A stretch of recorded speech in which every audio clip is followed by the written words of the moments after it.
Daniel, recién hablabas de las sociedades de cómodo, ¿no? ¿Qué pasaría hoy si se constituyen estas sociedades de 99% un socio, 1% el otro? O sea, hoy con este nuevo régimen de las unipersonales, ¿podría ser considerado eso en fraude a la ley?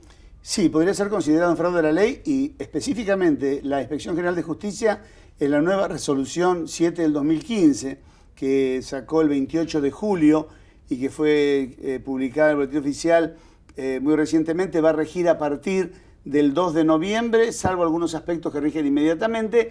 Ha aclarado que no va a aceptar aquellas sociedades anónimas que no tengan pluralidad sustancial. ¿Por qué?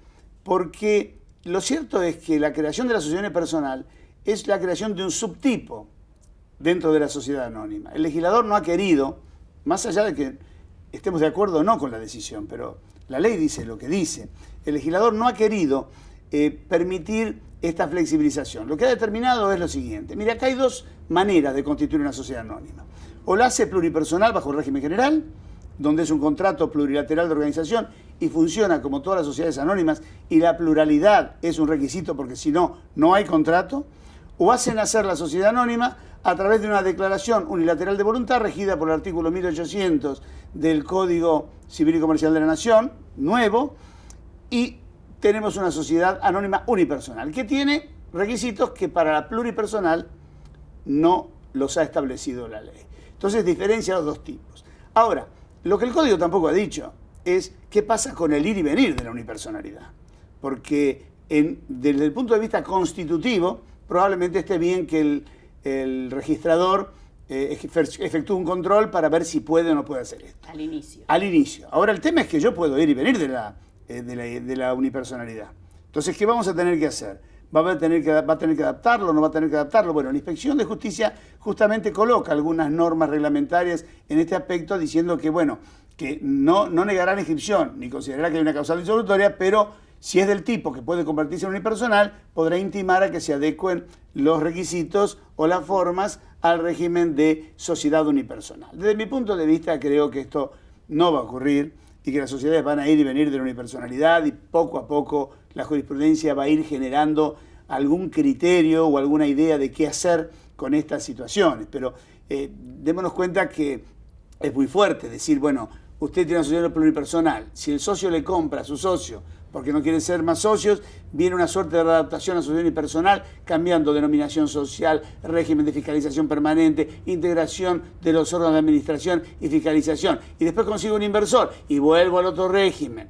Y hay un tema que es curioso, que yo digo, y esto va a causar alguna crítica, ¿no? Yo digo es un tema femenino, porque debe ser obra de la computadora, que es un género femenino, que en el artículo 164, donde se mencionan los requisitos de la denominación social de las sociedades anónimas, existía bajo el antiguo régimen un segundo párrafo que decía, mire, si usted tiene una sociedad anónima y omite colocar la sigla SA o la expresión sociedad anónima, los administradores van a ser solidarios y limitadamente responsables porque están llamando engaño a la gente que piensa que no está contratando con una sociedad donde los socios responden en forma solidaria y limitada por las obligaciones sociales, sino en forma limitada al capital comprometido.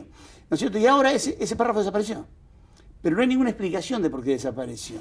Entonces, si yo estoy exigiendo que la sociedad anónima unipersonal tenga en su denominación la sigla SAU o la expresión sociedad anónima unipersonal, y no la tengo, y el régimen de denominación se rige por este artículo, lo cierto es que la ausencia no va a traer ninguna sanción.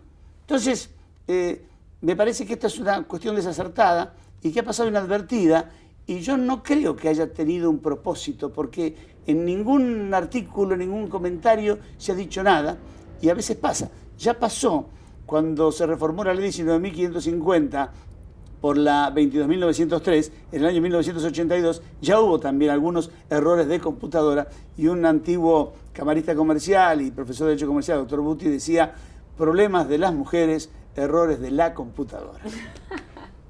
Muy bien. Daniel, ¿qué pasa con las sociedades irregulares y las sociedades de hecho? Esta famosa sección cuarta. Bueno, ahí hay un lío importante.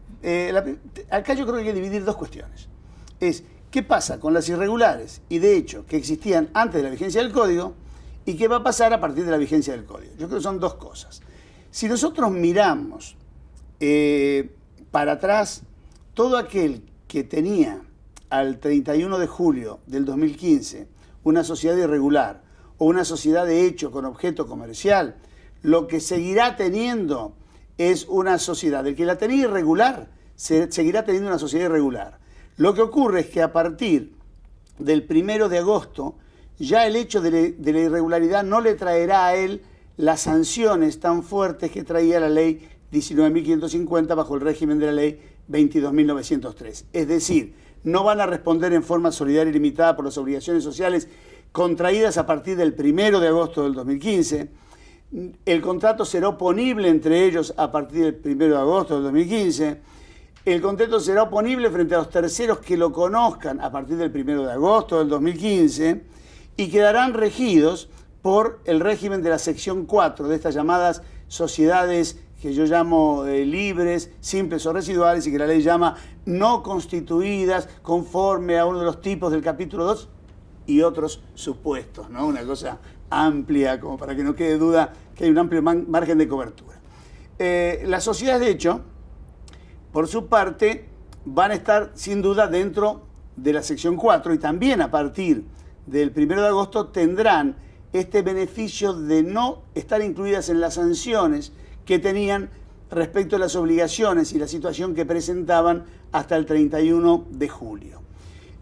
Con lo cual, eso queda claro. Ingresan a la sección 4, su responsabilidad es de acuerdo a lo que hayan pactado entre las partes, y si nada pactaron, será mancomunada por partes iguales, conforme lo dice esta sección 4. Por supuesto, tanto las irregulares como las sociedades de hecho, constituidas con anterioridad a la vigencia del Código, pueden ingresar al régimen de subsanación que plantea el nuevo artículo 25, que para que la gente lo pueda entender es una especie de regularización impropia. Es una regularización a la que no llamamos regularización y que la propia Inspección de Justicia en la resolución 7 del 2015 trata y regula como una verdadera regularización, aunque lo llama subsanación.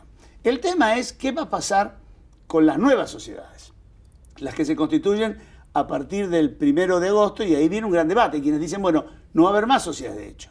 ¿Y por qué? ¿Y por qué no van a hacerlas? Muy sencillo. Porque la sociedad de hecho nace de relaciones fácticas. Es decir, no hay un instrumento escrito, no hay un contrato propiamente dicho. Entonces dicen, bueno, si el régimen general de contratos y las sociedades donde intervienen más de 2 socios es un contrato, se rige por el régimen de los contratos, artículo 957 y siguientes del Código, y el propio Código establece que en los contratos en los cuales la ley establezca una forma determinada, no hace falta que se establezca la nulidad, sino que simplemente señale la forma.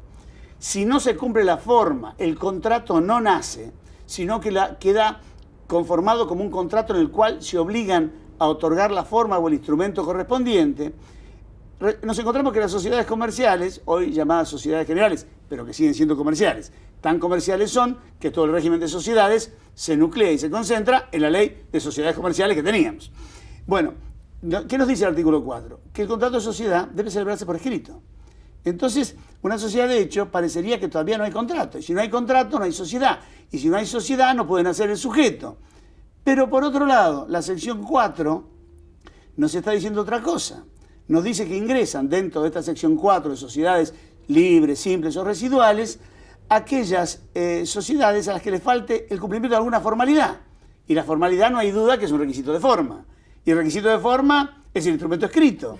Entonces, hay una contradicción, pero me parece que esa contradicción se salva del modo de hacer aplicar la norma de la ley especial, que es la ley de sociedades, hoy Ley General de Sociedades 19.550, al instituto en forma primaria frente a la regulación general del Código. Así que yo creo que va a seguir existiendo, van a seguir existiendo las sociedades de hecho, ya todas, no importa que tenga objeto comercial o no, y las sociedades irregulares también van a quedar comprendidas. Ahora, la irregularidad en el nuevo régimen va a tener 2 cuestiones. La primera es que hay gente que dice, bueno, desapareció la irregularidad. No, desapareció la irregularidad como sanción, pero la irregularidad sigue porque no modificaron el artículo 7 de la ley que dice que la sociedad se considerará solo regularmente constituida con su inscripción al Registro Público de Comercio. Con lo cual, la falta de inscripción traerá irregularidad. Lo que pasa es que la irregularidad hoy, la única diferencia que tendrá con el régimen anterior es que no es sancionatoria. Ya no es más un castigo al que somete la ley, donde era un castigo extremo, ya que clamaba al cielo, nadie podía soportar estas sociedades irregulares, donde la gente pactaba en un contrato, por escrito, quién le representaba, y si le representaba a otro valía igual. Y el perjudicado no podía reclamarle a su socio el haber incumplido el contrato. Bueno, todo eso se elimina y quedan dentro de la sección 4, y la regularidad lo que va a dar es la posibilidad de aplicar en forma amplia, erga omnes, sin necesidad de probar que el tercero contratante conocía el contenido del contrato, los efectos del tipo y el régimen de responsabilidad y de funcionamiento y de representación que los socios hayan pactado en la sociedad. Así que yo creo que no hay que traer inquietud en esto. Va a generar un gran debate porque sobre estas sociedades libres no hay consenso en la doctrina. Y bueno, todo esto es un tiempo para andar. Pero bueno, como todo cambio de régimen jurídico, va a traer distintas miradas. Muy bien.